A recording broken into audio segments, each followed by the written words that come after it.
अस्सलाम वालेकुम, good morning. महकती morning में बहुत बहुत खुशामदीद। कैसे हैं आप सब? उम्मीद है ठीक ठाक होंगे, खुशबाश होंगे, खैर खैरियत से होंगे।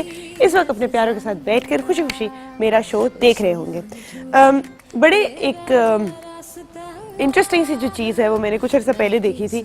आज जब मेरी रिसर्चर ने एक नया टॉपिक मुझे बताया कि हम बात करें कि लोगों को सबसे ज़्यादा पछतावा किस बात पे होता है, तो मुझे वो किस्सा जो है वो याद आ गया, तो मैं आपसे शेयर करना चाहूँगी।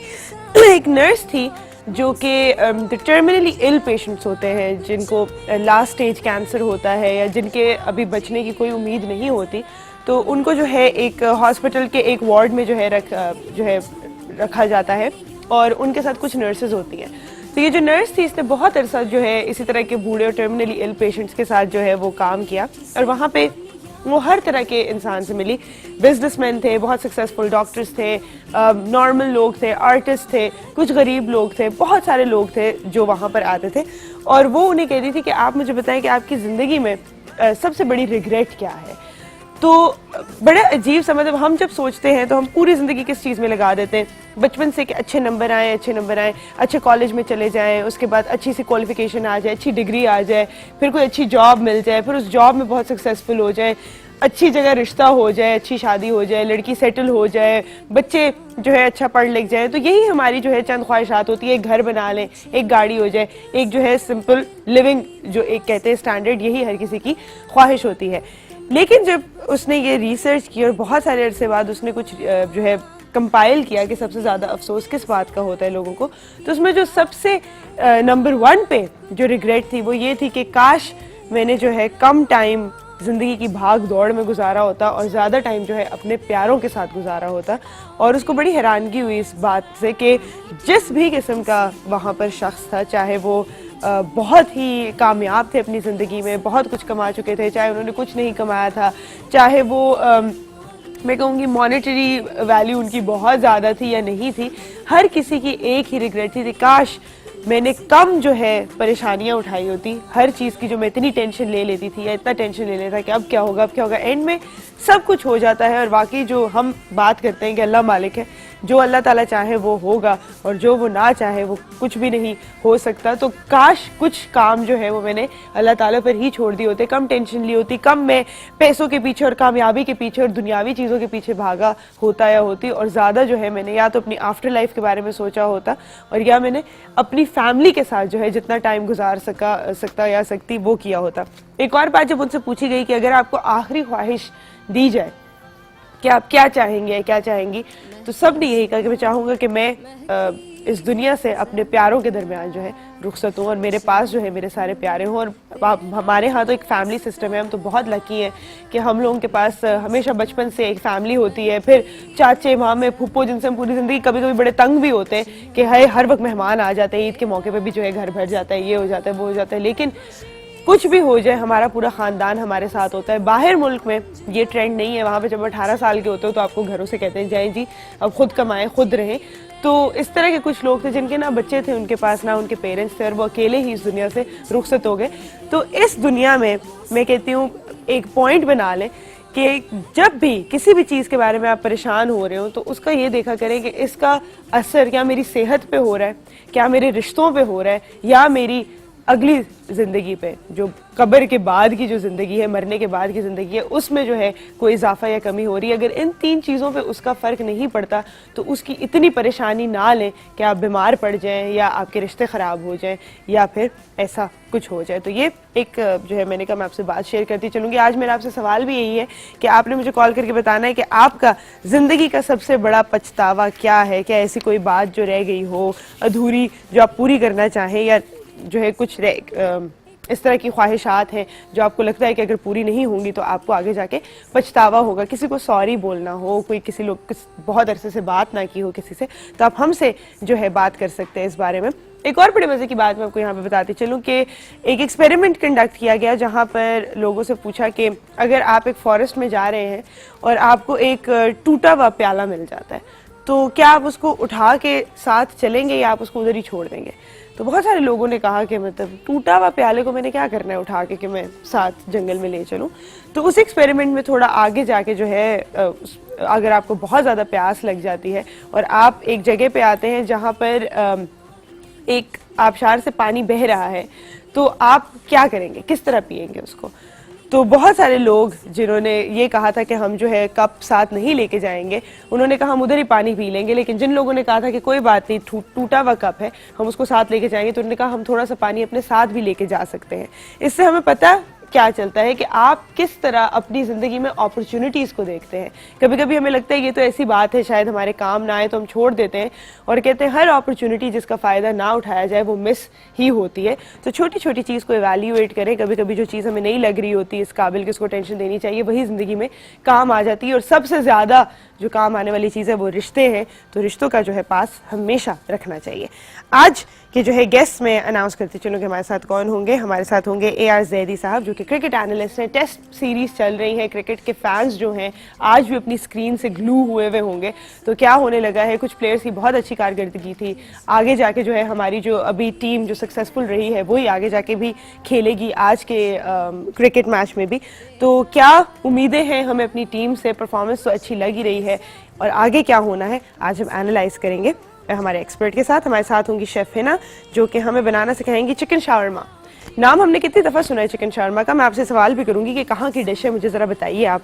हमारे साथ होंगे कैसर अब्बास साहब जिनकी अपनी भी एक बहुत ही मोटिवेटिंग स्टोरी है जिसके बारे में हम उनसे बात करेंगे। और वो मोटिवेशनल स्पीकर हैं, तो जिसकी भी मोटिवेशन इस वक्त थोड़ी डाउन हुई हुई है, जिसको एक पुश चाहिए वो करने के लिए, जो बहुत अरसे से सोच रहे हैं लेकिन अभी तक किया नहीं, जिनका कॉन्फिडेंस थोड़ा लो हुआ, वह क्या करना है इसके बारे में, इसकी बात हम करेंगे कैसर अब्बास साहब से। हमारे साथ होंगी मिसेस हशमत, ट्रीटमेंट बाय फूड जो है आपको पता है कि उनका प्रोफेशन है। और आज हम बात करेंगे ये जो सावन का मौसम है, जो नमी हुई हुई है, चिपचिप हुई हुई है, बहुत सारे जो है एक तो कांस्टेंट AC से बाहर आने जाने से, टेम्परेचर चेंज होने से लोग बीमार हो रहे हैं, फिर हर तरह के जो है दाने जो है इस मौसम में निकल आते हैं, कीड़े इस मौसम में निकल आते हैं, बहुत सारे मसले, सांस का प्रॉब्लम जो है शुरू हो जाता है। तो इस मौसम से रिलेटेड क्या क्या मसले हैं और कैसे इन्हें डील किया जा सकता है, इस बारे में हम बात करेंगे। और हमारे साथ होंगी निम्रा खान जो कि हमारी ड्रेस डिज़ाइनर है, बताएंगे हम आपको कुछ लेटेस्ट ट्रेंड्स के बारे में और आपको कुछ बनाना भी यहाँ पर सिखाएंगे। तो लेते हैं छोटी सी ब्रेक के बाद वापस आते हैं और अपना शो स्टार्ट करते हैं।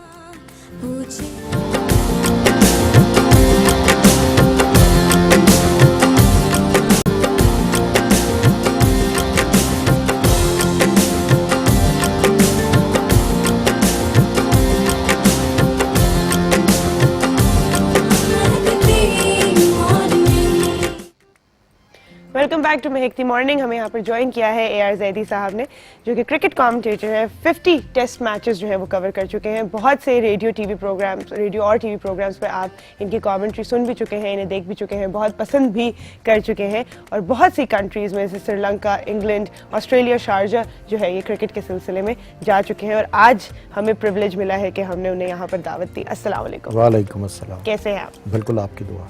ठीक ठाक। अच्छा, सबसे पहला जो मैं क्वेश्चन करना चाहूँगी, बड़ा हमें खुशी होती है कि बहुत सारी डिफ़िकल्ट परफॉर्मेंसेस के बाद जब एकदम से हमारी टीम बहुत अच्छा परफॉर्म करती है और जीतती है। So I always ask my guest सबसे पहले कि क्या की फैक्टर्स हैं एक अच्छी टीम में या एक मैच को जो है कामयाबी की तरफ लेके जाने में। देखिए, मिसबा ने टीम को टेक ओवर किया उस क्राइसिस में जो 2010 में डेवलप हुआ, बिल्कुल। और आप देखिए कि 6 साल के अंदर उसने टीम को डेवलप कर दिया। एक तो कप्तानी बहुत बड़ा फैक्टर है, बिल्कुल डेफिनेटली। दूसरी बात ये है कि हमारे जो प्लेयर्स हैं इन्होंने इस सीरीज़ के लिए जिस तरह तैयार किया अपने आप को, और आप पुशअप्स का जिक्र कर रही थी। इनफैक्ट पुशअप्स का मतलब ये है कि वी आर स्ट्रांग इनफ कि हम किसी को भी डिफीट कर सकें, और हमने बहुत तैयारी की है इसके लिए। हाँ। जब फर्स्ट टेस्ट मैच में हम लोग जीते तो मेरा ख्याल है कि हमने दुनिया को स्टन करके रख दिया, और उसमें सबसे बड़ी मिसबा की कप्तानी और उसके बाद पाकिस्तान टीम की तैयारी, दीज वर 2 मेजर फैक्टर्स जिन्होंने पाकिस्तान की जीत की राह हमवार की। बिल्कुल definitely. And what do you think इसमें मीडिया का कितना रोल है कि जहां पर आपने कुछ सेलिब्रेट करना है, and I would say foreign media, कि जहां पर इस बात को उठाया जा रहा है कि सेलिब्रेशन ठीक नहीं थी या ऐसे नहीं होनी चाहिए, ऐसे होना चाहिए, जहां पे आपको अप्रिशिएट करने चाहिए अच्छे फैक्टर्स ऑफ अ गेम, वहां पर आप एक बहुत ही ट्रिवियल सी बात लेकर जो है उस पर प्रेशराइज कर रहे हो। तो आपको लगता है ये कोई टैक्टिक्स है? चाहे वो टीम 1954 की अब्दुल हफीज कारदार की टीम हो, चाहे वो जावेद मियांदाद की टीम हो, चाहे वो इंजमामुल हक की टीम हो, जब भी पाकिस्तान की टीम इंग्लिस्तान गई है तो अनफॉर्चुनेटली पाकिस्तान को एक बुरा मीडिया मिला है। बस वो उन्होंने प्लान किया होता है कि हमने इस टीम को अटैक करना है और साइकोलॉजिकली इसको इतना डाउन करना है कि इंग्लैंड की टीम फतह हासिल कर सके। मगर इस दफ़ा मेरा ख्याल है कि इस बार उसकी टीम ने इस मामले में भी तैयारी की हुई थी और किसी को अपने ऊपर हावी नहीं होने दिया। अच्छा, so they're mentally prepared this they are time. Mentally prepared कि मीडिया ने हमारे साथ ये करना है और हमने उनको किस तरह अटैक करना है। अच्छा, एक तरफ जो मीडिया है जो टोटली डिमोरलाइज करता है आपको, क्या आप ऐसे ना कि वो जो है टीम जो है प्रेशर में आ जाए, और एक तरफ फिर उन्हीं का जो बोर्ड है वो हमारे बेस्ट प्लेयर्स को दावत देता है, इस तरह से क्लैन मुश्ताक को जो है बुलाया गया है, इस बारे में हम क्या कहेंगे? असल आप देखें यासिर शाह की परफॉर्मेंस की शायद उनको भी तवक्को नहीं थी जो कि लॉर्ड्स टेस्ट मैच में उन्होंने दी। अब एक जो नुक्ता नज़र है वो तो ये है कि उन्होंने एक स्पिनर को, पाकिस्तान के एक्सपर्ट स्पिनर को अपनी टीम की कोचिंग के लिए बुलाया 1 हफ्ते के लिए। अब मेरा ख्याल है कि यकीनी तौर पे सकलैन से वो ये पूछेंगे कि हमें बताओ, मगर सकलैन एक ऑफ स्पिनर था और यासिर शाह एक लेग स्पिनर है। अब देखिए पाकिस्तान की टीम में मुश्ताक अहमद कोच है, इंग्लैंड की तरफ से सकलैन मुश्ताक कोच होंगे। मगर मेरा ज़ाती ख्याल है कि मुश्ताक अपने दौर में राइट आर्म लेग स्पिनर थे और वो क्योंकि यासिर शाह लेग स्पिनर हैं तो उनकी कोचिंग ज़्यादा बेहतर होगी एज़ कम्पेयर टू सकलैन। देखें अब सकलैन का वहाँ पे 1 हफ्ते के लिए जाना इंग्लैंड की टीम के लिए कितना यूजफुल होता है, कितना यूजफुल। अच्छा, हमारे यहाँ जो है हमें नजर आते हैं कि जो कोई एक प्लेयर जो होता है कभी कभी बहुत एक्स्ट्राऑर्डिनरी परफॉर्म कर जाता है, लेकिन जिस तरह वो कहा जाता है ना कि कुछ स्टार्स होते हैं वन हिट वंडर्स, कि वो एक दफा परफॉर्म कर गए लेकिन वो बरकरार नहीं रख सकते परफॉर्मेंस को।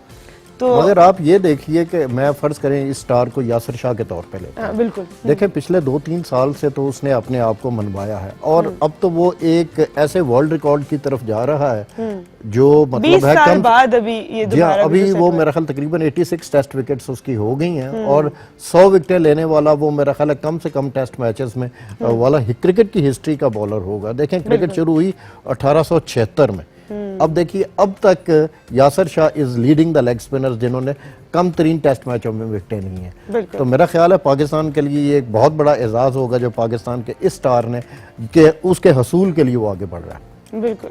अच्छा, मुझे बताइए आज के मैच की अगर हम पिच कंडीशन के बारे में बात करते हैं, देखें लास्ट टेस्ट मैच जो हुआ लंदन में हुआ लॉर्ड्स की क्रिकेट ग्राउंड में, ये टेस्ट मैच जो हो रहा है ये हो रहा है मैनचेस्टर में और वहाँ पे जो ओल्ड ट्रैफर्ड की विकेट है उसका बिहेवियर तो जनरली ये है कि माजी में मैं बात करूंगा कि वो अगर ये ग्रीनिश छोड़ें उसको विकेट को जरा घास उसके ऊपर छोड़ें तो वो सीमर्स को और फास्ट बॉलर्स को मदद करती है। मगर जब से पाकिस्तान की टीम वहाँ पे पहुंची है तो आप देखें कि लॉर्ड्स की विकेट उन्होंने जरा ब्राउनिश रखी।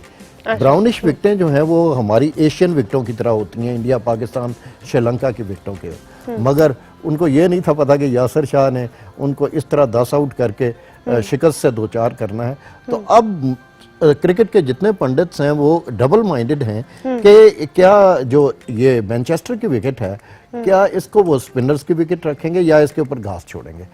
अब सोच ये है कि जिस तरह जेम्स एंडरसन और स्टोक्स वापस आ रहे हैं और दोनों सीमर्स हैं तो लगता है ऐसे है कि इंग्लिश विकेट का बिहेवियर ये होगा कि उसके ऊपर थोड़ी सी घास छोड़ी जाएगी ताकि फास्ट बॉलर्स को असिस्ट करें। मगर शायद फिर उनको नहीं पता कि पाकिस्तान के पास जो बैटरी है फास्ट बॉलर्स की दुनिया की बेस्ट बैटरी है। बिल्कुल ऐसा ही है। हमारी जो बॉलिंग लाइन है वो हमेशा से ही मुझे लगता है कि बैटिंग लाइन को ओवरशैडो करती रही है। हाँ, ये पिछले चंद सालों में तो हमारी बैटिंग बहुत कमजोर रही है जबकि हमारी बॉलिंग बहुत स्ट्रांग रही है। अच्छा, वो अब इंग्लैंड की टीम भी जो है वो स्पिनर खिला रही है इस दफा। इंग्लैंड ने आदिल रशीद को बुलाया है। बिल्कुल। और Adil Rashid right arm leg spinner है, उसी तरह गेंद करता है जिस तरह यासिर शाह करता है। अब देखना ये है कि क्या वो 2 स्पिनर्स को खिलाने का मोइन अली और आदिल रशीद इनको खिलाने का रिस्क लेंगे या वो एक स्पिनर के साथ जाएंगे। मोइन अली उनका ऑफ स्पिनर है और बैट्समैन भी है, तो क्या वो उसके साथ जाएंगे या वो 2 स्पिनर्स के साथ। मेरा वैसे ख्याल नहीं है कि वो 2 स्पिनर्स का मैनचेस्टर के अंदर रिस्क लेंगे। अच्छा, वो सीमर आपको लगता है कि अगर वो ये रिस्क ले लेते हैं तो पाकिस्तान की फेवर में जाएगा? देखिए पाकिस्तान की विकेटें तो सपोर्ट करती हैं स्पिनर्स को खेलने को। हमारे बैट्समैन जो हैं उनके लिए स्पिनर को खेलना कोई इतना मुश्किल काम नहीं है, जबकि इंग्लिश बैट्समैन जो हैं उनके लिए स्पिनर्स को खेलना मुश्किल है। एग्जैक्टली। तो आपको लगता है कि वो जो है पिच को, मेरा ख्याल है सीमर्स की विकेट तैयार होगी और इंग्लैंड जेम्स एंडरसन को स्टोक्स को अंदर लेके आएगा। डेफिनेटली। हमारे साथ एक कॉलर है। अस्सलाम वालेकुम। जी वालेकुम अस्सलाम। सुंदर, बहुत दिन गायब रही हैं आप, अच्छी लंबी लॉन्ग वेकेशन गुजार के आई हैं, looking very fresh. Thank you ji, thank you so much.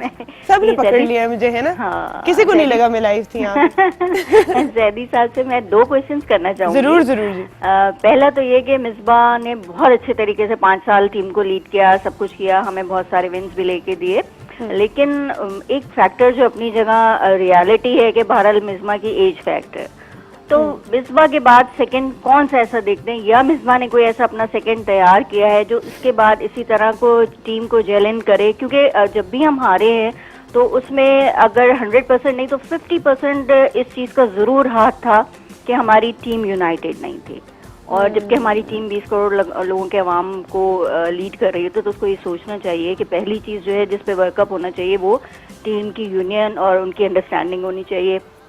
छोटे छोटे इश्यूज जो उनके अपने पर्सनल हैं वो नहीं होने चाहिए, उसको यहीं से मतलब रिजॉल्व करके लेके जाना चाहिए टीम को, बजाय इसके कि वहां जाके पैनिक हो।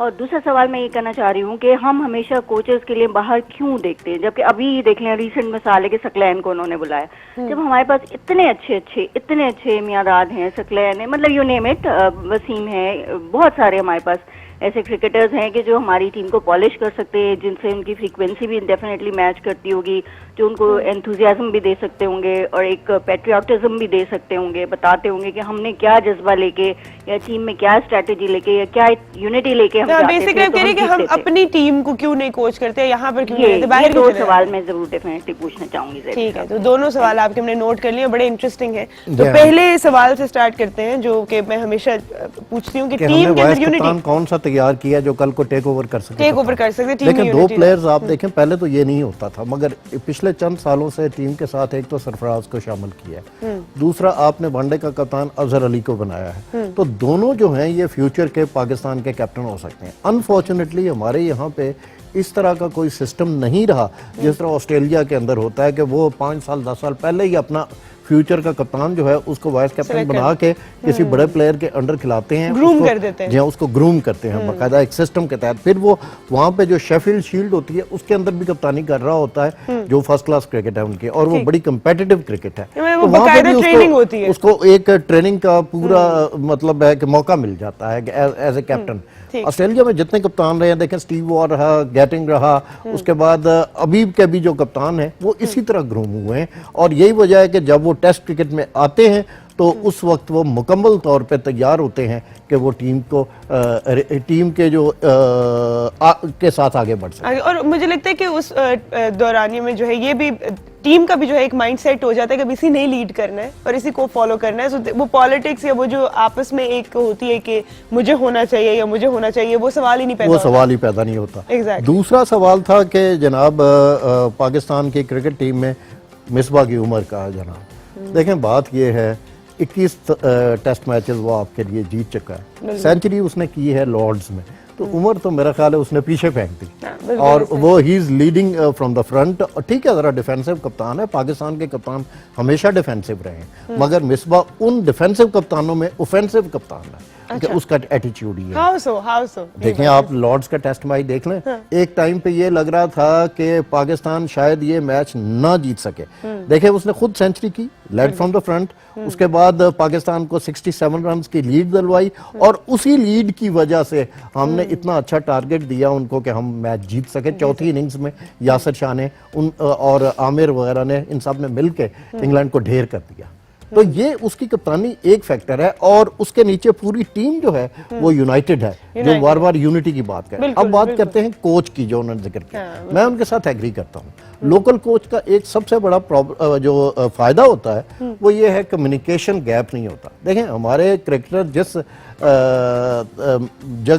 जिन टीमों से निकल के आते हैं, शायद अंग्रेजी वहाँ पे इतनी परफेक्ट तरीके से नहीं बोली जा सकती, अब जब ये इनको कम्युनिकेट करना पड़ता है उनके साथ अंग्रेजी में, तो एक बहुत बड़ा बैरियर क्रिएट हो जाता है। तो मेरा ख्याल है कि इस फैक्टर को हमें देखना। हमारे बड़े बड़े अजीम क्रिकेटर्स हैं, जिस तरह उन्होंने जिक्र भी किया, जावेद मियां थे, वकार यूनुस अभी टीम के साथ थे, वसीम अकरम हैं, उसके अलावा और बेइंतहा मुदस्सर नजर को देख लीजिए, जिन्होंने बाकायदा कोचिंग के में सर्टिफिकेट्स भी लिए हुए हैं। तो अब ठीक है, मिकी आर्थर को आपने बुला लिया। हम अगर ये बात ना करें, अगर हम इस बारे में जज्बाती ना हो और हम स्टैटिस्टिकली देखें, ऐसा तो नहीं कि कभी भी हमारे पाकिस्तानी कोच ना रहे हो, मगर अभी तक परफॉर्मेंस बेहतर कब फर्स्ट टेस्ट के बाद तक मेरा ख्याल है कि मिकी आर्थर ने जो पवेलियन के अंदर अपनी जगह बनाई है, जिस वो लगता है कि पाकिस्तान टीम के साथ प्लेयरों के साथ मिलजुल के रह रहा है। देखें, कोच का एक काम ये भी होता है कि साइकोलॉजिकली टीम को स्ट्रांग रखे, जिस जगह पे गिरने का मकान हो वहां गिरने से रोके और उनको उठाए।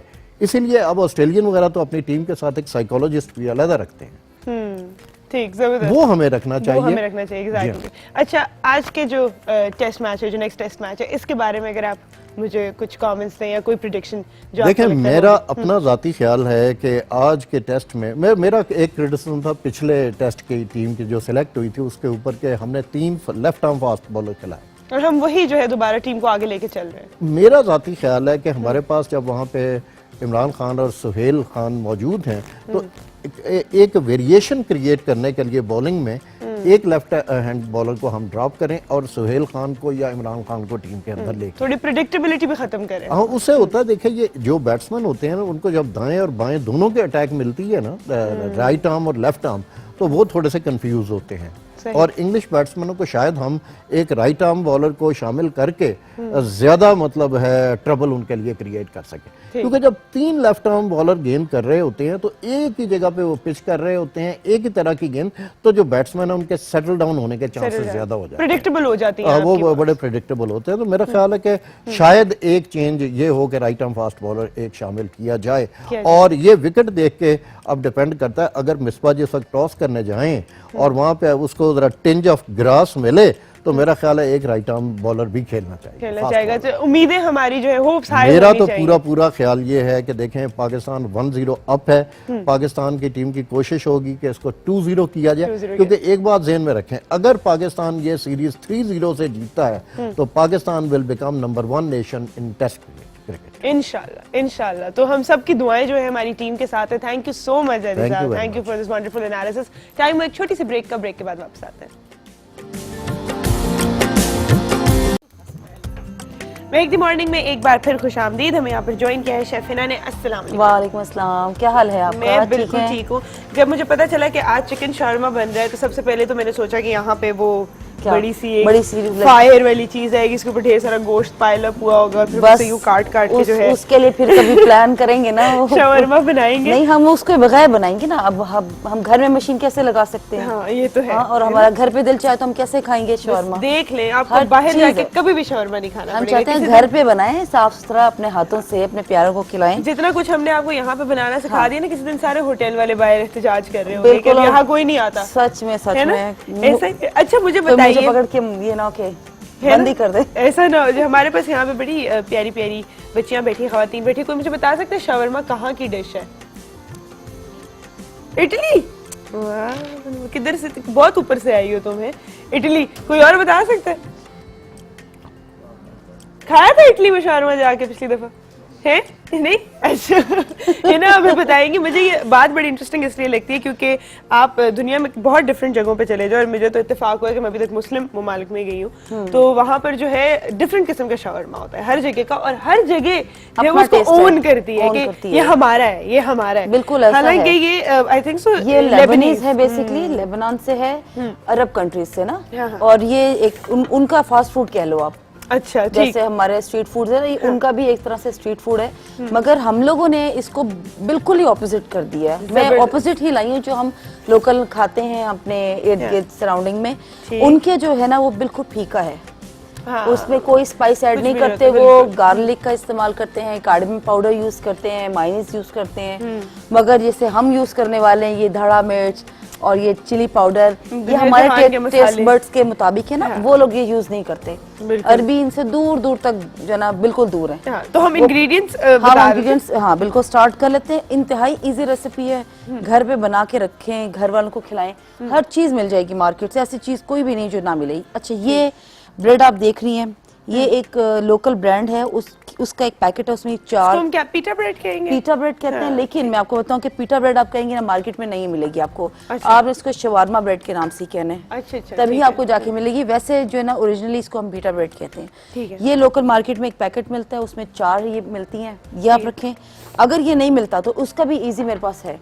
आपका नान वाला है, उससे नान का एक पेड़ा ले लें, उस एक नान के पेड़े से 2 आपकी ऐसी ब्रेड्स बन जाएंगी। अच्छा, नान ही ना ले लें बना बनाया, या उसका टेस्ट नहीं डिफरेंट नहीं होगा? बिल्कुल फर्क होगा। आपने नान का पेड़ा लेना है ठीक है। जैसे आप घर पे रोटी बनाते हैं। ठीक है। और सुबह मुझे मिला नहीं, वरना मैं आपको लाजमी लाकर आपके साथ शेयर करती हूँ उसको। इसी तरह से आप उसको बेल के और हल्का सा ना तवे के ऊपर अच्छा। सेक लें।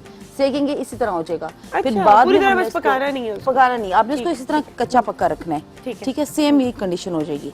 अच्छा, मैं बेसिक इंग्रेडिएंट्स बताती हूँ। इसमें हम योगर्ट इस्तेमाल करेंगे, चिकन तो है ही है। ठीक है। मैंने चिकन बोनलेस करके जूलियन करके रखा हुआ है। ऑलराइट। ठीक, दही इसमें इस्तेमाल होगा। इसमें ये हल्दी पाउडर, ठीक है। धड़ा मिर्च, रेड चिली पाउडर, नमक, ब्लैक पेपर हल्का सा, और ये जीरा है, क्यूमिन सीड। इसको थोड़ा भून लें और कूट लें ताकि इसकी खुशबू ज्यादा और अच्छी आएगी। ठीक है। गार्लिक। अब क्या करेंगे हम साथ साथ, अगर स्टार्ट भी कर ही लेते हैं, फिर टाइम भी हमारे पास थोड़ा ठीक है। शॉर्ट होता है। बिस्मिल्लाह कर लेते हैं अच्छा, हमने मैरिनेट करना है दोबारा? हम। हाँ, हम इसको बहुत इजी सा है, इसको फटाफट से मैरिनेट करेंगे। ठीक। इसके अंदर ये योगर्ट डाल देती हूँ मैं। ठीक है। अच्छा, आप देख रही हैं कि ये मेरे पास ये मैंने इसको बॉटल में क्यों रखा हुआ है, एज इट इज पिकल्स हैं। ये जब आपने शवारमा बनाना ना, इस तरह आप विनेगर के अंदर ये है क्यूकम्बर और कैरेट। ठीक है। इसको आप इसमें फिंगर कटिंग में रख लें और इसको आप फ्रिज में homemade रख लें। pickle। फ्रिज में आप रख लें इसको, ये खराब नहीं होगा, ये पड़ा रहे जितना मर्जी अरसा पड़ा रहे। ठीक। बस इसको गंदे हाथ ना लगाएं, हाथ से ना निकालें ताकि ये खराब ना हो। अच्छा, ये थोड़ा सा टर्मरिक पाउडर। अच्छा, ये चीज़ें आपके टेस्ट में, क्योंकि मैंने आपको बताया ये लेबनीज है, लेबनान वाले, अरब वाले वहाँ पे स्पाइसी तो नहीं वो, खाते ना। बिल्कुल ऐसा ही है। और वो चिकन की जो है वो स्किन के साथ मैंने वो देखा है कि वो बिल्कुल। यूं करके उसको पाइल अप कर वो देते हैं, तो इस वजह उसी से जूसी चर्बी रहे। में पक रहा होता है। वो जूसी रहता है, जूसी रहता उसकी है। वजह ये है कि वो जूसी रहने देते हैं, क्योंकि उसका टेस्ट ही उसकी अच्छा, मैं स्किन के हमेशा साथ आता सोचती है। हूँ कि वो इतना बड़ा सारा होता है वो शर्मा का जो पूरा पूरी scene मशीन होती है, हाँ। मशीन जो होता है, तो वो कितना अरसा चलाते होंगे? खराब नहीं हो जाता नहीं, होगा? वो बस खराब फायर के सामने बिल्कुल चले भी जा नहीं रहे, होता। चले जा देखो रहे। वो क्या होता है कि उसका फ्लेम इतना रखा जाता है जिसमें वो चारों तरफ से पक जाए। अब एक टाइम है कि अगर आपने उसको शाम को लगाना है मार्केट में, तो वो इस टाइम पे 10-11 बजे उसको हल्की फ्लेम पे छोड़ देते हैं, चलता रहता है। मैरिनेट वो एक दिन पहले करते हैं, हम लोग भी ऐसे ही करते हैं, मैरिनेशन में पहले रख देते हैं। और जैसे मैंने जूलियन किया ना, ताकि घरों में जूलियन इजी हो जाएगा।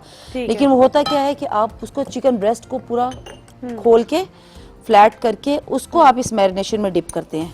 ठीक, तो फिर वो ये होता है कि आपका एक तो जितनी देर पड़ा रहे वो टेस्ट भी डेवलप होता रहता है उसके अंदर, ठीक और वो तरीका भी वही होता है। फिर वो आप उसके अंदर उसके स्कीवर के अंदर लगा देते हैं और उसके ऊपर गार्निश के तौर पे आप कुछ भी लगा दें। ठीक, जबरदस्त। हमारे साथ एक कॉलर है। अस्सलाम वालेकुम नरगिस। वालेकुम अस्सलाम। कैसी हैं? मैं बिल्कुल ठीक हूँ, आप कैसी हैं? बिल्कुल ठीक ही लग रही हैं, बहुत प्यारी भी लग रही हैं। Thank you ji, thank you so much. हाँ, मेरे सवाल का आपने जवाब देना है। मुझे बताइए। जवाब यही है कि मुझे पढ़ना चाहती थी मैं, कि मेरी शादी हो गई थी, पढ़ना चाहती थी, मेरी शादी हो गई थी। यही मैं कहती हूँ, अगर आज मैं पढ़ी होती ज्यादा, पढ़ तो लिया है मैंने, काफी पढ़ा है, लेकिन ये है कि ज्यादा है वो पढ़ी होती, कैरियर बन जाता है। आजकल के जिस तरह हालात है, बंदा हस्बैंड के साथ ज्यादा अच्छे तरीके से मदद कर सकता है। बिल्कुल बिल्कुल। और आजकल जो है मैं हमेशा कहती हूँ कि अभी भी जो इस तरह के कुछ जाहिल लोग हैं इस दुनिया में जो कहते हैं कि लड़कियों को पढ़ाना लिखाना अच्छी बात नहीं होती, तो मैं कहती हूँ आजकल के दौर में तो अकेले घर संभाला ही नहीं जाता भाई, बच्चों की फीसें। तो क्यों नहीं पढ़ा? मतलब आपकी शादी हो गई थी, आप कह रही हैं आपने काफी पढ़ा लिखा है, कहाँ तक पढ़ा? नहीं, मैंने सेकंड ईयर किया, फैसी किया था। तो रिश्ते काफी आते जा रहे थे। तो अब नहीं पढ़ सकते? अब नहीं आगे कोई कोर्स कर लो, कुछ सीख लो बच्चों को। हाँ, ये है कोर्स वगैरह का। हाँ, बिल्कुल कोर्स। अब बच्चों को मेरी सोच है कि मैं बच्चों को जरूर पढ़ाऊंगी, जैसे भी है बच्चों को, इंशाल्लाह। बहुत बहुत अच्छी सोच है। और एक और मैं आपको बात बताऊं बहन, अफसोस करके तो कुछ भी नहीं होता। कोई कोर्स कर ले, अगर आपने एफएससी तक पढ़ा है इसका मतलब आप छोटे बच्चों को ट्यूशन दे सकती हैं। हाँ, ऐसा ही है, तो घर में बैठे बैठे बड़े काम हो सकते हैं। अफसोस नहीं करना चाहिए किसी भी चीज का, है ना? हाँ, पछतावा तो होना चलो अच्छी बात होती है। इसके बदले में ये होता है कि हम इसके बदले कुछ और कर सकते हैं, बेहतर सोच सकते हैं। बिल्कुल ऐसा ही है। Thank you so much for calling. और ये बात मैं चाहूंगी कि जितने भी लिसनर्स हैं इस बात को सुने। और दो तरह होता है कि आप एक पछतावे पे जो है रिएक्ट कर सकते हैं। एक आप ये कर सकते हैं कि आप हाथ धर के बैठ जाएं कि अब हो गया, अब मैं कुछ नहीं कर सकती, अब मैं कुछ नहीं कर सकता। और आगे जो है पूरी ज़िंदगी अपने आप को कोसते रहें। और एक होता है कि आप कहते हो मेरे साथ हो गया ना, मैंने किसी और के साथ होने देना है, जैसे उन्होंने बड़ी अच्छी बात की कि मैं अपनी बेटियों को जो है ज़रूर पढ़ाऊंगी, और आप अपनी सिचुएशन को बेहतर से बेहतर बनाते हो। और वो आप किस तरह करोगे कि अगर FSC तक भी पढ़ा है, मैं हमेशा कहती हूँ कि हमारी इतनी माशाल्लाह टैलेंटेड ख़वातीन होती हैं, हमारी अम्मियाँ इतना कुछ हमें सिखा देती हैं, खाना पकाना हमें आता है।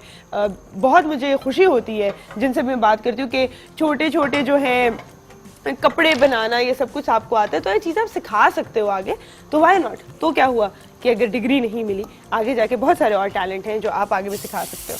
हमारी मैरिनेशन कंप्लीटेड है और हम इसको फ्राई कर रहे हैं। मैरिनेशन में मैंने ऑयल डाला है, गार्लिक डाला और बाकी जो स्पाइसेस थे आपके सामने। अब ये घर में हमारे पास फ्राई पैन होता है, उसके अंदर आप ये बना लें, ये आप बना के फ्रिज में रख लें। ठीक है, ये जो चिकन है आपका ये खराब नहीं होगा। आपकी इनमें से कोई चीज ऐसी नहीं जो आप कहें कि मैं रखूं बना के और खराब हो जाए। ठीक है, कोई भी चीज ऐसी नहीं है। बना के आप रख लें, 2 दिन बाद इस्तेमाल करें, 3 दिन बाद इस्तेमाल करें, आपके गेस्ट आ जाए आप उनके लिए इस्तेमाल करें। अच्छा, आगे अब बच्चों के स्कूल खुल जाएंगे, बच्चों को लंच बॉक्स में बना के शवारमा दें, कोई गेस्ट नहीं करेगा कि आपने मार्केट से लिए कि नहीं। देखिए मैंने एक साथ कर दिया है। ठीक है, ये बहुत इजी रेसिपी है, आपको बिल्कुल भी मुश्किल नहीं होगी घर पे बनाते वक्त। अच्छा, ये मैं चीज लेकर आई हूँ। जैसे मैं हमेशा कहती हूँ कि चीज इस्तेमाल करें, बच्चों को दें, ये गुड सोर्स ऑफ कैल्शियम है, अच्छा है, हेल्दी है। जो बच्चे दूध नहीं पीते उनके लिए तो वैसे ही सॉरी, हाँ बिल्कुल उनके लिए बहुत जरूरी है।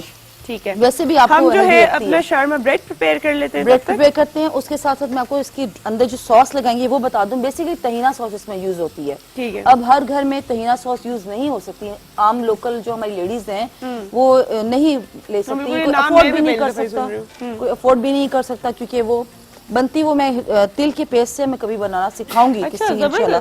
बहुत इजी है, वो भी मुश्किल नहीं है, लेकिन वो टेस्ट थोड़ा सा उसका कड़वा होता है तो यूज नहीं होता। उसका हमने ऑल्टरनेट ये लिया हुआ है, ये हमारे पास मायोनीज है। ठीक है, और मायोनीज में मैं थोड़ा सा फ्लेवर के लिए गार्लिक ऐड करूंगी। गार्लिक मेयो बना देंगे। गार्लिक मेयो बनाएंगे, ब्लैक पेपर पाउडर, ठीक है, ताकि उसका टेस्ट तो आए ना थोड़ा सा, और लेमन जूस। ठीक है, अब ये लेमन जूस के साथ इसका फ्लेवर बहुत अच्छा हो जाएगा। ठीक, ये हम जब ब्रेड को बनाएंगे, इसको हम गरम करेंगे तो हम इसके बीच में इसको स्प्रेड करेंगे। और ये मेरे पास चिली गार्लिक सॉस है, अगर आपको याद हो सुंदस, तो मैंने एक प्रोग्राम में ये आपको मेरे जो शुरू के प्रोग्राम से उससे मैंने सिखाई भी थी ये बनानी। और ये देखिए ये तब की बनी हुई है मेरे पास और ये अभी तक ये यूज हो रही है। अच्छा, खराब नहीं हुई। जबरदस्त। आप भी फ्रिज में बना के रखें, ये बिल्कुल खराब नहीं होगी, होममेड है। हम इसमें थोड़ी सी ये मायोनीज लगाएंगे, गार्लिक मायो लगाएंगे और हल्की सी ये लगाएंगे, चिली सॉस लगाएंगे। चिली सॉस लगाएंगे, तब तक हमारा ये पक जाएगा। और एक चीज की ये सिल्वर फॉइल है और ये मेरे पास है ब्रेड सॉरी न्यूज़पेपर। ठीक है, ठीक है, ये न्यूज़पेपर मैंने इसलिए रखा है कि घर में रैप करने में आम जो घर की खवातीन है, माएँ हैं, वो किस में बच्चों को रैप करके देंगी। अब क्या वो मार्केट में जाके बटर पेपर ढूंढेंगी जिसमें वो शवारमा रैप होता है, तो घर में हमारे पास किस तरह रैप किया जा सकता है बताइए। टाइम हुआ है एक छोटी सी ब्रेक का, तब तक हमारा चिकन फ्राई हो रहा है और हम जो है यहाँ पर प्रिपेयर करते हैं अपनी ब्रेड को भी। आप लीजिए एक छोटा सा ब्रेक और जल्दी से वापस आए।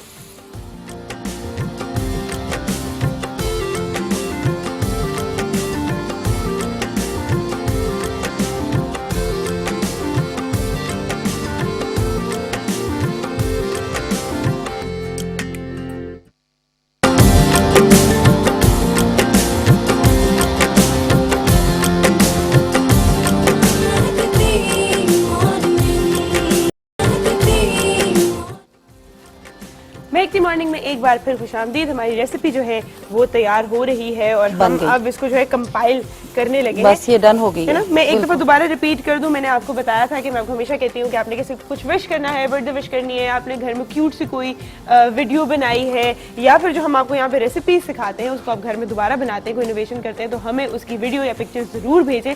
और भेजने के लिए मैं एक दफा दोबारा आपको नंबर बता देती हूँ, 0320088770 0320088770 ये हमारा नंबर है। इस पे आप हमें वीडियो भेज सकते हैं। एक वीडियो हमें किसी ने भेजी भी है जो मैं आपसे शेयर करना चाहूंगी।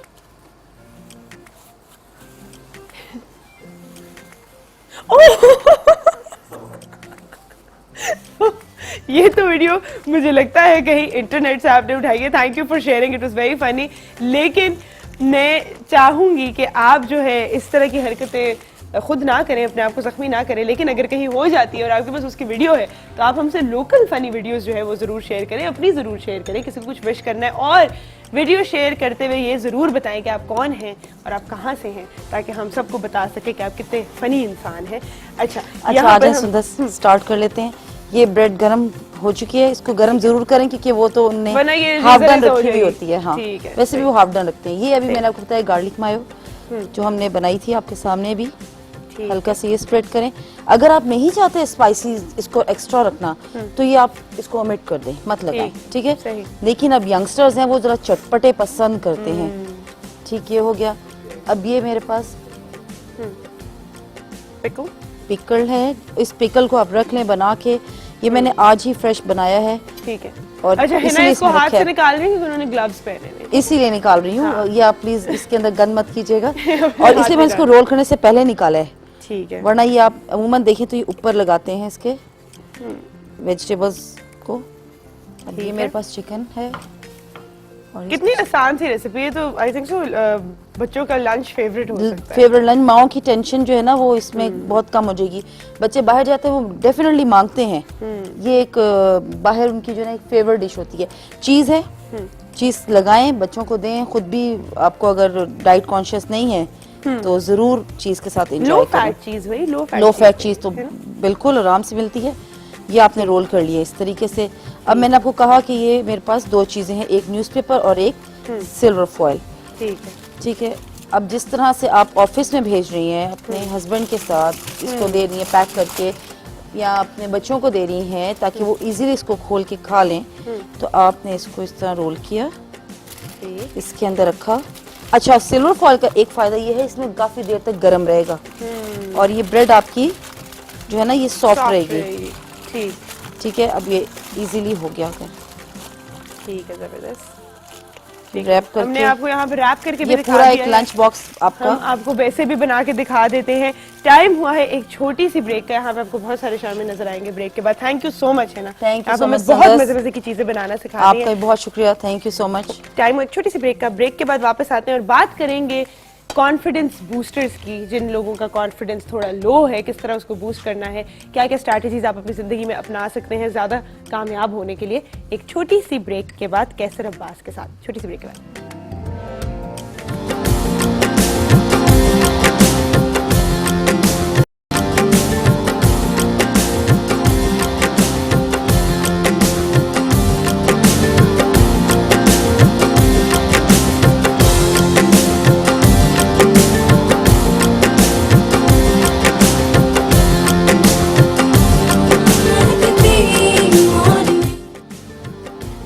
मॉर्निंग में एक बार फिर खुशामदीद। हमें यहाँ पर ज्वाइन किया है कैसर अब्बास साहब ने, जो कि मोटिवेशनल स्पीकर है and much more than that. I will not restricted to just a motivational speaker. हमारे पास पहले भी तशरीफ ला चुके हैं और हमने यहाँ पर उनकी इंस्पिरेशनल स्टोरी आपसे शेयर की थी कि how he made it big. And सबसे पहले मैं उनको यहाँ पर वेलकम करूंगी। अस्सलाम वालेकुम। वालेकुम, thank you, good to be back. कैसे हैं आप? I am really good. ठीक है, अब तो ज्यादा ही गुड होंगे क्योंकि मैं आपको बताती चलती हूँ द न्यू बुक जो इनकी आ रही है अभी, टिक टिक डॉलर। मैं इश्क और वो, मैं इश्क और वो। अच्छा, टिक टिक डॉलर तो आप मुझे गिफ्ट भी कर चुके हैं, सॉरी। मैं इश्क और वो जा रही है, this is already sold out. और ये सोल्ड आउट कैसे है? प्री ऑर्डर्स में, कि अभी जो है ये मार्केट में नहीं आई है लेकिन प्री ऑर्डर्स में it is sold out. How and how do you feel about it? So this is Indian one of the best moments for me as an author. एक राइटर की जिंदगी का जो एक बेहतरीन मोमेंट है ना, उसको इस वक्त मैं एक्सपीरियंस कर रहा हूँ। जब से मैंने ये किताब लिखी है ना, मैं इश्क और वो, मैं एक बड़ी सरशारी की कैफियत में हूँ, बड़ा एक्साइटेड हूँ, बड़ा खुश हूँ। मैंने 5 किताबें लिखी इससे पहले एंड अल्हम्दुलिल्लाह all of them they have been best sellers.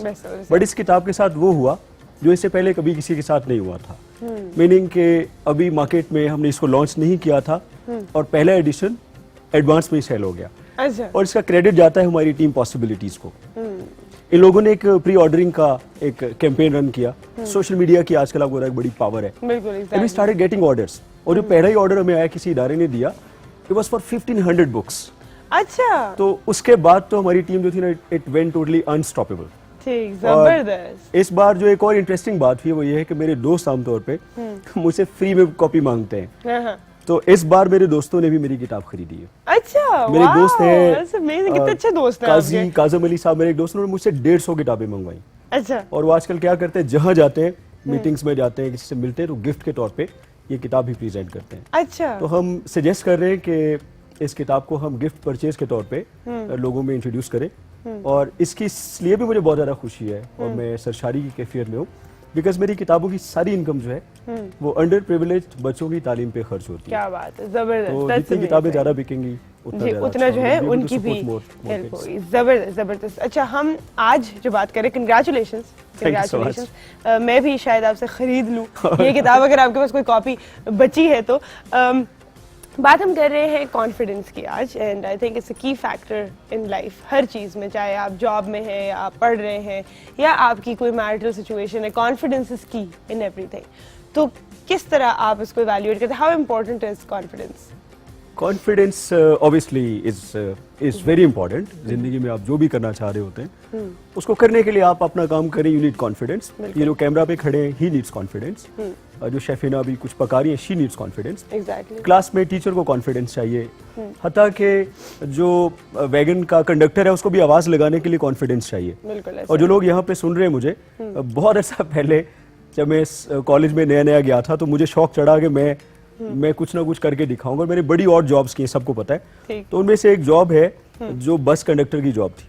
ठीक। तो मैं सुबह सुबह गया, and people may not believe, तो मुझे मोहल्ले में एक बंदा था जो कंडक्टर था, early in the morning, may be 4 o'clock in the morning. तो उसने कहा कि कैसे साहब जरा आवाज लगाएं।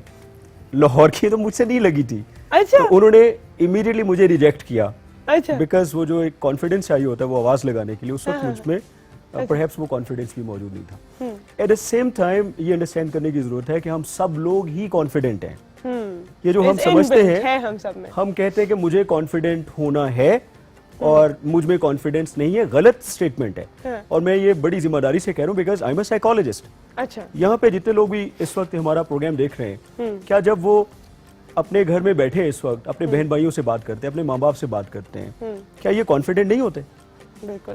सो जो मेरी माँ और बहन इजाजत मांगना बाहर जाने के लिए, जो घर में बैठी खाना बना रही है, इजंट शी कॉन्फिडेंट? तो अगर उसको उठा के यहाँ पे शेफिना की जगह पे खड़ा कर दिया जाए और वही खाना पकाने के लिए कहा जाए, तो फिर हाथ क्यों कांपते हैं? इसका मतलब ये है कि कॉन्फिडेंस हमारे अंदर ही मौजूद है, बिल्कुल। लेकिन हम उसको एक्सेस नहीं कर पा रहे होते। और ये जो किताब है मैं इश्क और वो, इसका पहला चैप्टर ही कॉन्फिडेंस के बारे में। अच्छा। और इसमें कॉन्फिडेंस, मैं चूंकि साइकोलॉजिस्ट हूँ, मैंने न्यूरो लिंग्विस्टिक प्रोग्रामिंग पढ़ी है। टोनी रॉबिन से लेके तो रॉबिन शर्मा तक तमाम लोग एक ही बात पे मुत्तफिक है कि तमाम का तमाम कॉन्फिडेंस, सारे के सारे रिसोर्सेज वो आपके अंदर ही मौजूद है। आपने बस उन्हें टैप करना है, आप इनको टैप करना है। और मैं यहाँ पे कॉन्फिडेंट हूँ, लेकिन जैसे ही पता चलता है कि मैं एक टीवी शो में हूँ, मुझे आज भी याद है जो जिंदगी का पहला शो मैंने किया, उसके लिए मुझे कॉल है, मैं जा रहा था, ड्राइव कर रहा हूँ, मुझे अचानक कॉल आती है, एंड कॉल भी आती है उस बंदे की जो बहुत ही खतरनाक किस्म का एंकर है, मुबशर लुकमान। अच्छा। He calls me up and says, कैसर अब्बास साहब आपको मैंने ना इंटरव्यू करना है। तो मैंने I was not very confident. This is 2006. तो मैं टीवी पे कभी भी नहीं आया था। तो कॉन्फिडेंस यहाँ से यहाँ तक सफर तय करने का नाम है। तो मैं चूंकि यहाँ पे कभी नहीं आया और मेरे लिए जगह बिल्कुल अननोन है, तो यहाँ पे खड़ा I feel totally lack of confident. So जब मैं सुना तो मेरी तो छक्के छूट गए। मैंने कहा अच्छा, उसने कहा कि कब आ सकते हैं आप? मैंने कहा कि जब आप कहेंगे मैं आ जाता हूँ। ऊपर ऊपर से तो मैंने यही कहा। तो उसने कहा कि आज ही, आज 2 बजे। तो आइडियली मुझे क्या चाहिए था सुंदर, मैं जंप लगाता, भागता कि मेरा मैसेज, जैसे आज मिलियंस के हिसाब से लोग देख रहे होंगे, तो ये मेरा मैसेज बहुत सारे लोगों तक पहुंच सकता। I should be able to inspire lot of people. लेकिन हुआ ये कि instead of jumping at the opportunity, I said Mubashar साहब मैं तो आज बड़ा बिजी हूँ। तो मैंने या आई डिड। लेकिन कल जब मुझे आपकी कॉल आई है, I didn't back out. Why? Because with the passage of time मैंने वो कॉन्फिडेंस ऐसा गेन करना शुरू किया। तो मैंने मुबशर लुकमान से कहा नहीं मैं आज बड़ा बिजी हूँ, तो नेक्स्ट में मैं आ सकता हूँ। उन्होंने कहा हाँ नेक्स्ट में आ जाए। तो मैंने कहा नेक्स्ट कब है? उन्होंने कहा कल। ठीक। सो मैंने कहा जान नहीं छूटेगी। सो देन मैंने प्रिपरेशन की। मैं बैठ गया, जो जो मुझे आता था, मैं क्या बात करूंगा, ओपनिंग कैसे करूंगा, क्लोजिंग कैसे करूंगा, सवालों के जवाब कैसे दूंगा। मुझे बिल्कुल आइडिया नहीं था। टीवी तो हम सब देखते हैं, बट वहां पे होता क्या है, I had absolutely no idea. So जब मैंने पहली दफा वो किया, तो उसके बाद मुझे एहसास हुआ कि यार ये इतना मुश्किल नहीं है जितना कि मुझे लगता था। सो इससे पहले I will be very honest with you, I had refused to lot of invites. मैं हमेशा भाग जाता था। And in the break I was just talking to couple of audience, और यहाँ पे मेरी बात हो रही थी अनम के साथ, नईमा के साथ, नईमा तो ये मुझे बता रही थी वेरी कॉन्फिडेंट। मैंने कहा कॉन्फिडेंस कहाँ से आया? तो इन्होंने कहा माइक है आपके पास? माइक भी है जी। तो ये आप अब बताइए, आप आप हमें बल्कि बताइए अपनी बिल्कुल। जुबान से बताइए आपने क्या मुझे कहा। मैंने ये कहा था कि हम स्कूल की वजह से हम बहुत कॉन्फिडेंट हो जाते हैं। हमें पढ़ाई के अलावा भी हमें बहुत ज़्यादा इंस्पिरेशन दी जाती है कि हम स्टेज पे कैसे बोल सकते हैं। हमें स्पीचेस की वजह से, डिबेट्स, नात, इन सब से हमें बहुत इंस्पिरेशन दी जाती है। इस वजह से हम बहुत कॉन्फिडेंट हैं। कहीं भी अगर हमें अब बुला लिया जाए स्टेज पर या कहीं बाहर भी, तो हम इसी वजह से हम कर सकते हैं परफॉर्म वहाँ पे confidently. Excellent. So I think वो तमाम लोग जो सुनना चाहते हैं सीक्रेट, यही सीक्रेट है। अच्छा। सीक्रेट ये है कि जब तक आप भागते रहेंगे, मैं कई साल भागा, मोर देन 5-6 years मैं टीवी अपीयरेंसेस से भागता रहा, बिकॉज मुझे लगता था कि जो थोड़ी बहुत इज्जत बनी कहीं वो भी खतरे में ना पड़ जाए। कोई क्वेश्चन कर ले, लाइव क्वेश्चंस हो रहे होते हैं।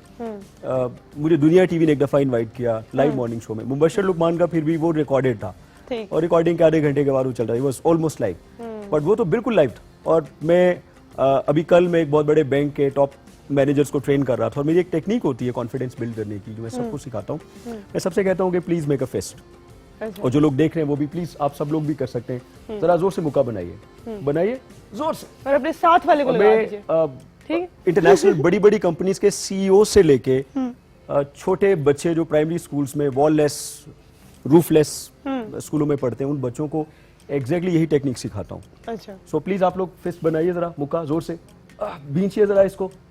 कुछ महसूस हो रहा है यहाँ पे? एनर्जी, ये आपका कॉन्फिडेंस है, राइट?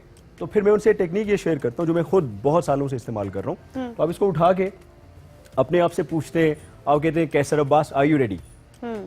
तो अंदर से आवाज आती, नहीं Kaiser you are not ready, तुम डरे हुए हो, तुम बहुत परेशान हो, you are not at the top of your energy. तो फिर मैं उनसे कहता हूँ कि आप इस फिस्ट को उठा के मारेंगे यहाँ पे, कैसे? इस तरह जरा मार के देखिए, जोर से, प्यार से नहीं, जोर से, लेकिन आपने अपने हाथ में मारनी है, ठीक है? ठीक। So hit it right here. मेरी टेक्निक है कि I'll talk to myself and say, Kaiser Abbas, are you ready? It is something that you cannot do while sitting. So you have to be standing up. To be energized. तो खड़े होके मैं अपने आप से पूछता हूँ, कैसर Abbas, are you ready?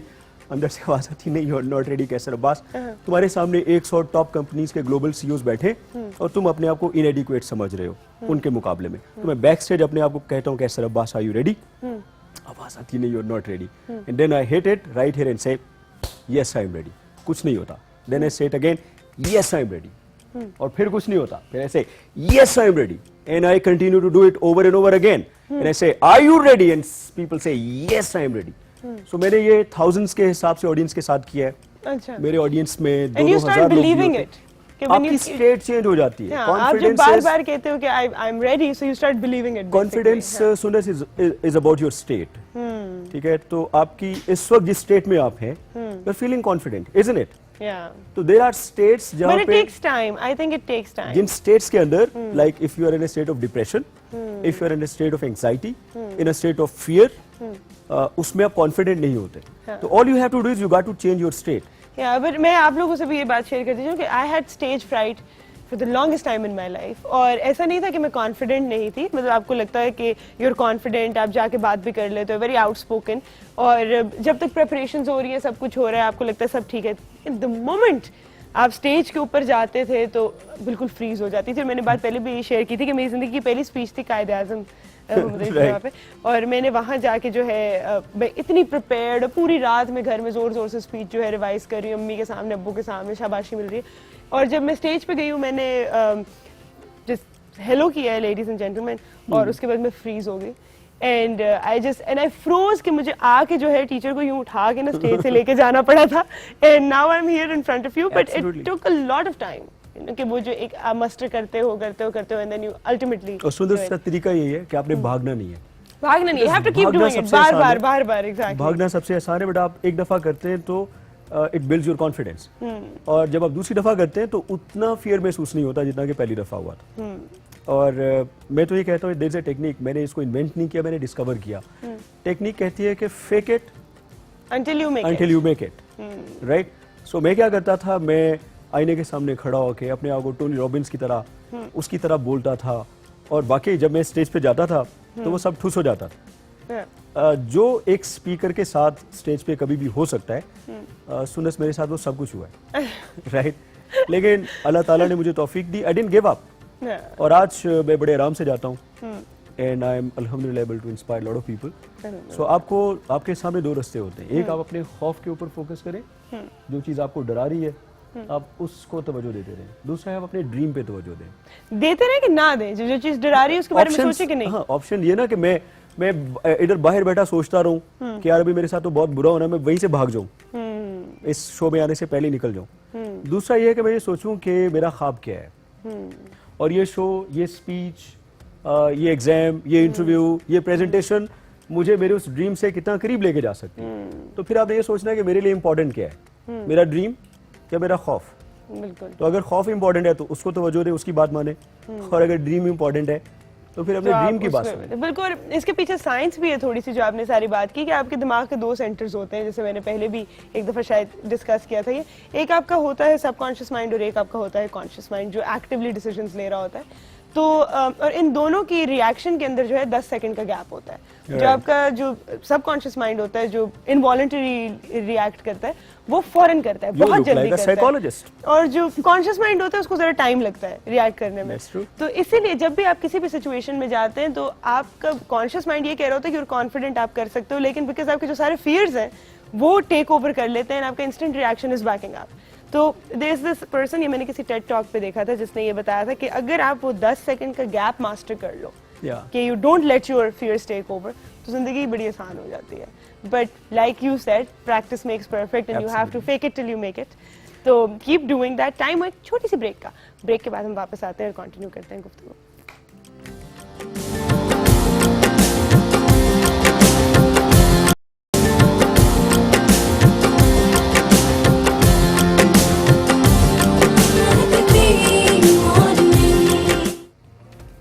महकती morning में एक बार फिर खुशामदीद। हमें यहाँ पर ज्वाइन किया है the evergreen, the very beautiful Mrs हशमत। अस्सलाम वालेकुम। वालेकुम सलाम। आप जब ऐसे कहती तो मैं अपने आप को बड़ा अच्छा फील करती हूँ। बस हमारा यही मकसद होता है, ठीक है। हम लोग ना यहाँ पे मक्खन के ढेर रख के बैठे हैं, स्वीट स्वीट। लेकिन ये ढेर हर किसी की किस्मत में नहीं होते, है ना। और ना कोई कहता है। आपका बड़ा दिल है। पता नहीं क्यों नहीं बता। जो लोग खूबसूरत है, खूबसूरती की तारीफ करनी चाहिए भाई, हमेशा करनी चाहिए। स्पेशली मिसेस हशमत तो मेरी बड़ी फेवरेट है, तो मैं तो थोड़ी बायस्ड हूं इस मामले में। अच्छा मिसेस हशमत, आज जो है हम बात कर रहे हैं बरसात के मौसम में जो ये जितने भी मसाइल होते हैं इनके बारे में, स्पेशली ये जो दाने निकल आते हैं या बाल बहुत ज़्यादा गिरना शुरू हो जाते हैं बरसात में। मैंने देखा है ये एक कॉमन इशू है, और मुझे इस साल पता चला कि अच्छा ये बाल इसलिए गिर रहे हैं क्योंकि बरसात है, और बहुत सारे लोगों के।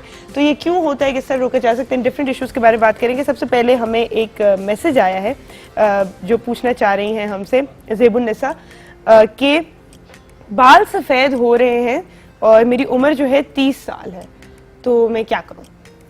अच्छा, बालों के सफ़ेद होने की कई वजूहत हैं। एक तो जेनेटिकली भी होते हैं, कई के पेरेंट्स वक्त से पहले बाल सफ़ेद हो जाते हैं। दूसरा, हीमोग्लोबिन की डिफिशियंसी से भी बाल सफ़ेद हो जाते हैं। अच्छा। जो वेजिटेरियन लोग होते हैं उनके बाल जल्दी सफ़ेद हो जाते हैं। अच्छा। और गिरते भी हैं। हमारे बाल प्रोटीन के बने हुए हैं, तो प्रोटीन जब उनको नहीं मिलती तो बाल गिरते हैं। मौसम की वजह से भी गिरते हैं, बाय नेचर भी गिरते हैं, क्योंकि अल्लाह ताला फिर और बाल पैदा करता है। अच्छा। हाँ, तो इनके जो है सफ़ेद हो रहे हैं और 30 साल की उम्र है, ये अपने वक्त से पहले सफ़ेद हो रहे हैं। इनको चाहिए कि अपना हीमोग्लोबिन चेक करें, खून की कमी की वजह से भी सफ़ेद होते हैं। अपने ग़िज़ा में प्रोटीन बढ़ा दे। प्रोटीन किस चीज़ में होते हैं, अंडे, दालें, गोश्त, ये चीज़ें बढ़ा दे। और लगाने के लिए एक तेल बना ले। अच्छा, ठीक है। वो है, लिख लें नुस्खा फौरन, कोकोनट ऑयल। ठीक है। उसमें 2 चम्मच, जैसे 1 कप कोकोनट ऑयल है तो 2 टेबलस्पून उसमें मेथी दाना और कड़ी पत्ता, ठीक, ये उसमें जला ले स्लो आंच पे, ताकि उसके एसेंशियल ऑयल्स एवेपोरेट ना हो जाएं। ठीक है। फिर उसको छान के लगाया करें। ठीक है। तो इससे जो है बाल, इससे जो सफ़ेद है वो रहेंगे, बाकी सफ़ेद नहीं होंगे। अच्छा, एक दूसरा नुस्खा भी सफ़ेद बालों के लिए है, वो हो कोकोनट ऑयल में सिर्फ आंवले का पाउडर। अच्छा। इतना वो जलाए कि वो काला रबड़ बन जाए। ठीक है। तो जो सफ़ेद है वो तो रहेंगे, लेकिन बाकी सफ़ेद नहीं होंगे। बाकी सफ़ेद नहीं होंगे। अच्छा, ऐसा नहीं हो सकता एक दफ़ा बाल सफ़ेद हो जाए वापस नहीं हो सकते? असल में बहुत छोटी उम्र में हो भी जाते हैं, लेकिन अल्लाह ताला ने हमारे बालों में हेयर ग्लैंड रखे हुए हैं, हेयर कलर ग्लैंड, जो उम्र के साथ साथ वो कलर ख़त्म होता है। जब हम बूढ़े हो जाते हैं तो हमारे बाल सफ़ेद हो जाते हैं, जो हमेशा के लिए फिर सफ़ेद होते हैं, फिर वो ग्लैंड दोबारा रिपेयर नहीं होता। लेकिन अगर बचपन में हो तो वो हो सकते हैं। तो हो सकता है, ठीक है। तो इनका जो है बाकी बाल सफ़ेद होने से जो है अगर आपने बचाने हैं तो ये नुस्खा फ़ौरन से इस्तेमाल करना शुरू कर दें, और प्लीज़ मुझे फीडबैक ज़रूर दिया करें कि काम कर रहा है कि नहीं। बिल्कुल। अच्छा, बरसात का दूसरा सबसे बड़ा, पहला बल्कि सबसे बड़ा मसला वो ये है कि बाल बहुत गिरते हैं। ये क्यों गिरते हैं और क्या किया असल में नमी बढ़ जाती है, और बरसात में हम दबा के तेल लगाते हैं, कभी तेल ना लगाएं जब अच्छा। आपके बाल गिरे, क्योंकि हमारे बालों में हेयर कलर ग्लैंड की तरह हेयर ऑयल ग्लैंड्स भी हैं जो ऑयल प्रोड्यूस करते हैं। वो बाज़ लोग कहते हैं तीसरे दिन मेरे बाल ऑयली हो जाते हैं, असल में वो सिक्रीशन होती है। अगर उसके ऊपर हम और भी तेल डालेंगे तो बालों को ऑक्सीजन नहीं मिलेगी तो बाल गिरने लगेगा, कमज़ोर हो जाएगा। इसलिए इस मौसम में नहाने से पहले दही लगाना चाहिए। अच्छा, लोकल ट्रीटमेंट है, उसके न्यूट्रिशन है, और बाल भी हेल्दी रहते हैं, हेल्दी रहते हैं और गिरते हेल्दी भी रहते कम हैं, है। गिरते भी कम है। ठीक है, उससे क्या होता है, आपके पोर्स साफ होते रहते हैं? पोर्स भी साफ हो जाते हैं, बालों को न्यूट्रिशन भी मिल जाती है। ठीक, सही। और रोज नहाना चाहिए इस मौसम में, हो सके तो 2 दफ़ा, क्योंकि हमारी बॉडी का जितना भी नमकियात है वो पसीने की वजह से निकलते हैं, और पसीना बड़ा ज़रूरी है। आपने ध्यान किया कि इस मौसम में इतना हम यूरिन पास नहीं करते जितना हमें पसीना आता है। हाँ, बिल्कुल। क्योंकि कहीं ना कहीं से तो वो निकल जाता है लिक्विड, जो बड़ा हेल्दी होता है। जिनके पसीने नहीं आते वो हेल्दी नहीं होता, क्योंकि ये सारा जहरीला मवाद अल्लाह ताला इस मौसम में निकालता है। और ये बड़ा फर्टाइल मौसम है, इसमें दाने वगैरह निकलते हैं, इसमें ज़मीन फूटती है, हर जगह आपको ग्रीनरी नज़र आती है, इंसेक्ट, हर एक चीज़ इस मौसम में आपको नजर आती है। बिल्कुल, और ज्यादा जो है ना उनकी लाइफ स्पैन बढ़ जाता है इस मौसम में। कभी कॉकरोच मारने की कोशिश कीजिएगा, वो भी नहीं मरता, मजीद रेजिलिएंट हो जाता है, क्योंकि इस मौसम में हर चीज ही जो है फर्टाइल होती है। बिल्कुल फर्टाइल होती है, बिल्कुल ऐसे। तो नहाना ज्यादा चाहिए, हालांकि सारे दोबारा वो जो मिथ्स है ना कि ज्यादा बाल ना धोएं क्योंकि गिर रहे हैं, गीले ना करें। जरूरी नहीं कि डेली आप शैम्पू करें, वैसे ही आप उसको रिंस करें ताकि आपका पसीना निकल जाए बालों से। ठीक है, सही। अच्छा, दूसरा, इस मौसम में हड्डियों में दर्द बहुत होती है क्योंकि टेम्परेचर इतना ज्यादा नहीं होता जितनी नमी होती है। दूसरी बात यह है कि रात को टेम्परेचर ड्रॉप होता है, दिन को ज्यादा होता है, तो इतने इससे भी नेचुरल वे में तो नहीं होता, थोड़ा सा टेम्परेचर बदल जाता है तो एक्स शुरू हो जाती है, बॉडी एक्स शुरू हो जाती है। बॉडी एक्स के लिए अगर आप जनरली भी कुछ बता दें, क्योंकि जो बड़ी जबरदस्त चीज बताती हूँ, 2-2 इंच या 1-1 इंच कर लें बेशक, अदरक, अनार का छिलका और दालचीनी, इसका कावा बना के पिएं, चाहे आपको जुकाम हो, चाहे आपको बुखार हो, चाहे आपको दर्दें हो। ठीक, ये मैंने लिखना है क्या? अदरक, अनार का छिलका और दालचीनी, और दालचीनी, तीनों चीजें बड़ी। अनार का छिलका भी मिल जाता है आराम से? अनार का छिलका मिल जाता है। ठीक है, इन तीनों चीजों का जो है कावा आपने पीना तो रात को नींद भी अच्छी आएगी। आपको कोई मसला नहीं है बरसात के, मैं तो वेट कर रही हूँ कि भी आप कहेंगे अच्छा ये भी इससे। मैं देख रहा हूँ कि इतनी विजडम की बातें कितने आराम से जो आप पूछ रही हैं फौरन उसी वक्त ना मुझे। अच्छा, मैं बड़े मजे की बात बताऊं, जब हम शुरू में आए तो तब मैं मिसेस हशमत से इतनी वाकिफ नहीं थी, तो मैं हमेशा जो है मिसेस हशमत को पहले बता रही होती थी कि अच्छा हम ये टॉपिक रख लेते हैं, हम ये टॉपिक रख लेते हैं। वो मुझे कहती थी बेटा आप मुझसे कुछ भी पूछ लें, मैं बता दूंगी आपको, कुछ भी पूछ लें। और अब मैं वाकई यही करती हूँ कि कॉल आती है, जो कुछ भी होता है मैं जो है धड़ल्ले से पूछ लिया और उसी वक्त जवाब दे दिया। So that is amazing. मैं भी पूछ लेता हूँ मैडम, ये जो बाल चले जाते हैं इसके आने का भी कोई तरीका है? बिल्कुल है। चले जाते उन्हें वापस कैसे बुलाया जाए? फेड हो गए तो वापस नहीं आते, एक साल के अंदर अच्छा दोबारा आ सकते हैं। अगर साल गुजर जाए तो ऐसे जैसे इंसान मर के दोबारा जिंदा नहीं हो सकता, फॉलिक्यूल डेड हो जाते हैं, फिर वो दोबारा नहीं आ सकते, फिर ट्रांसप्लांट रह जाता है। तो ये कैसे पता चलेगा मरे हुए बालों को कितना नहीं नहीं नहीं, आप अभी आपके बाल हैं, आपको पता है कि मेरे बाल कब गिर रहे हैं, कब गिरे हैं, और जो बचे हैं उनको तो बचा लें। अगर आपको ये याद नहीं है तो फिर अगले भी नहीं रहेंगे। हाँ। नुस्खा लिखवाएं जी फौरन। अच्छा लिखें। प्याज का पानी, प्याज का पानी कार्बन की तरह से ना वो पैसे ले लेना जाने मुझे भी फायदा हो गया। अच्छा, प्याज का पानी किताब इज पेमेंट आप बालों में लगा लें 1 घंटे के लिए नहाने से पहले। प्याज का हाँ। फिर 1 घंटे के बाद आप इसको शैम्पू कर लें। अभी आप बाथरूम में ही हैं तो शैम्पू 1 घंटे के बाद आप निकल, अभी आप बाथरूम में ही हैं, 1 घंटे बाथरूम में नहीं रहना है। आपने शैम्पू किया तो अभी आपने ना निकलना नहीं है, ठीक है। साफ किया, आधा कप सिरका, आधा कप पानी ये बालों में आपने डाला, फिर सादा पानी से रिंस किया। ओके, बस। सो मैंने प्याज का पानी निकाल के हाँ। उसको बालों में लगाया। उसके बाद मैंने 1 घंटे के बाद शैम्पू किया और फिर उसके बाद आधा कप पानी आधा कप सिरका इनको मिक्स किया और फिर बालों में लगा लिया और फिर सादा पानी से रिंस किया। तो मैं अपनी वर्कशॉप करने कब जाऊंगा? इससे नहीं, ये देखिए आपको बाल अजीज है कि वर्कशॉप अजीज है। अब ये आप प्रेफरेंसेस प्रायोरिटीज आपने सेट करनी है, ठीक है? प्रायोरिटीज आपकी, नुस्खे हमारे, ठीक है? एंड यू माशाल्लाह have a wife who can probably take care of you. घंटा तो आपको मिल ही जाता होगा, तो यू अगर बाल प्यारे हैं तो फिर आप ये कर ले। टाइम को एक छोटी सी ब्रेक के बाद वापस आते हैं।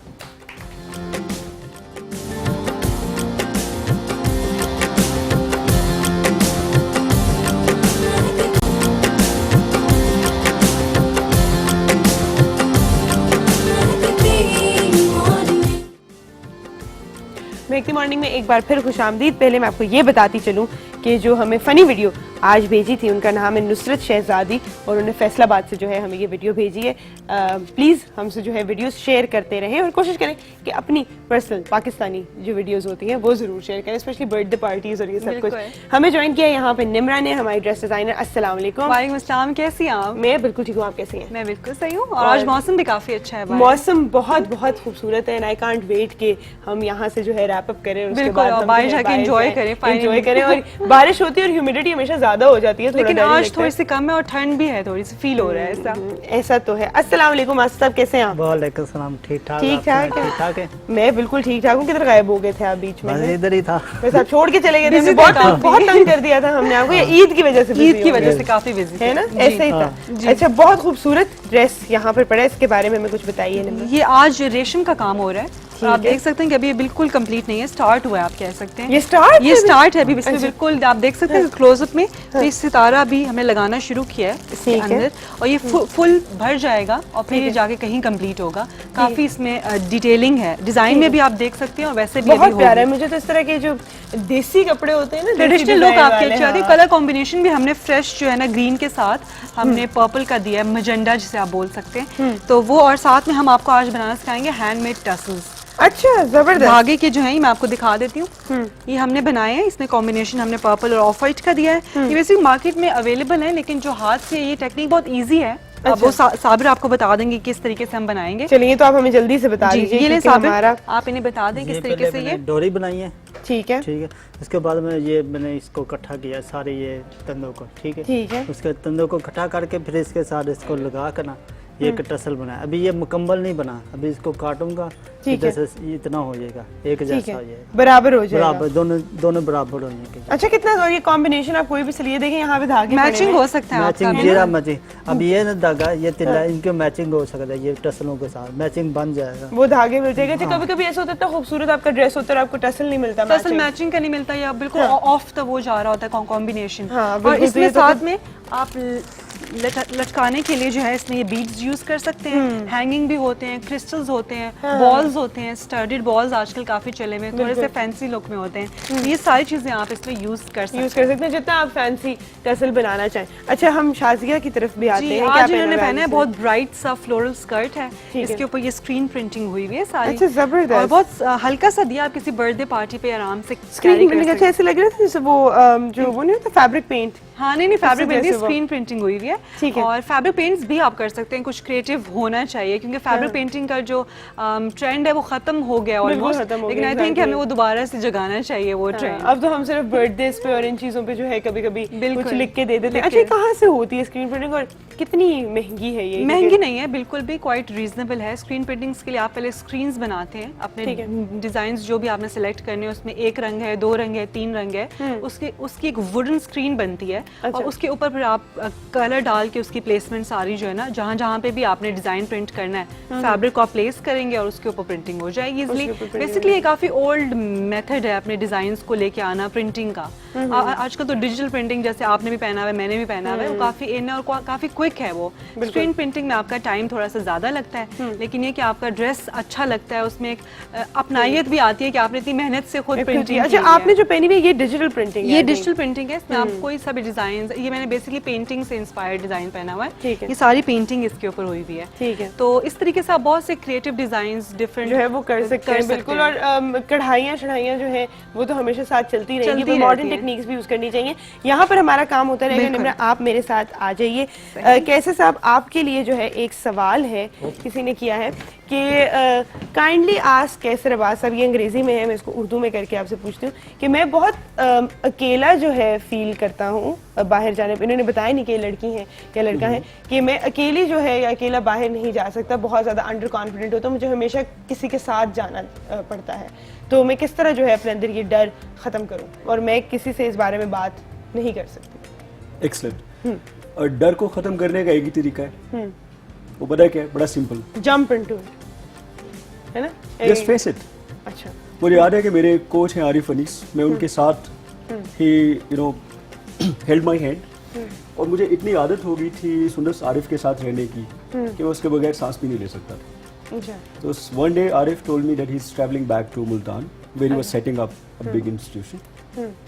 तो मुझे लगा कि मैं क्या करूंगा लाहौर में, मेरी तो जिंदगी खत्म हो गई।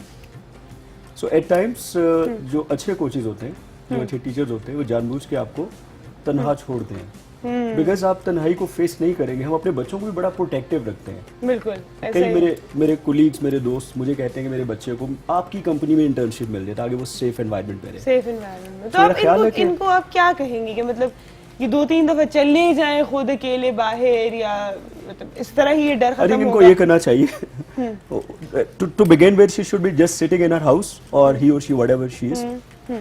इनको अपने घर में बैठ के विजुलाइज करना चाहिए कि मैं एक मार्केट में हूँ, या मैं किसी सड़क पे हूँ, या मैं किसी वेयर एवर शी इज और ही इज, और वो विजुलाइज करें कि इनको कुछ भी नहीं हो रहा।